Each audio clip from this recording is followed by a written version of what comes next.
de discuter, de dialoguer avec Emmanuel Macron avant que nous n'écoutions en direct son discours. Et la salle est juste derrière vous, Routel Krief. Nous le disions, c'est un Emmanuel Macron plus offensif qui a retenu la leçon Whirlpool. Il a parlé de tempo qu'il va donner lui-même, mais on disait qu'il va falloir aussi qu'il soit précis dans les propositions maintenant, Emmanuel Macron.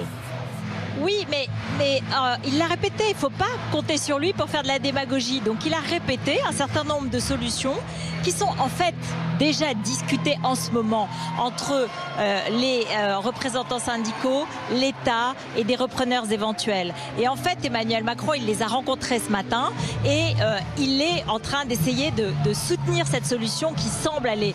Or, les syndicats eux-mêmes étaient un peu choqués de l'arrivée de Marine Le Pen, pour certains, pas tous évidemment, parce que dans le fond, ils sont en train d'avancer vers une solution. Mais ça prend du temps, c'est toujours compliqué à expliquer et il y a des blessés, hélas, et il y a des meurtris et des souffrances sur le passage. Donc Emmanuel Macron, il était plutôt dans l'explication de ces solutions. Mais la campagne l'a obligé à sortir un petit peu de sa réserve et de sa manière un peu de faire campagne, c'est-à-dire plus raisonnable, et à aller au contact. Ce qui correspond aussi à une partie de son tempérament apparemment, puisque en arrivant sur ce siège, il a dit « Ah, c'est une bonne journée ».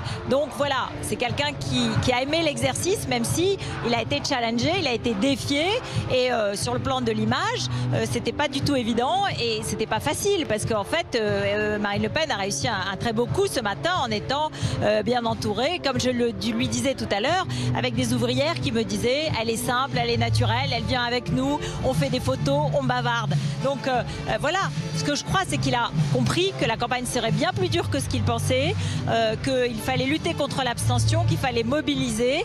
Et on peut dire qu'aujourd'hui, Emmanuel Macron a vraiment commencé sa campagne. Commencer sa campagne, il s'est sûrement, dans son équipe, on s'est rendu compte aussi qu'une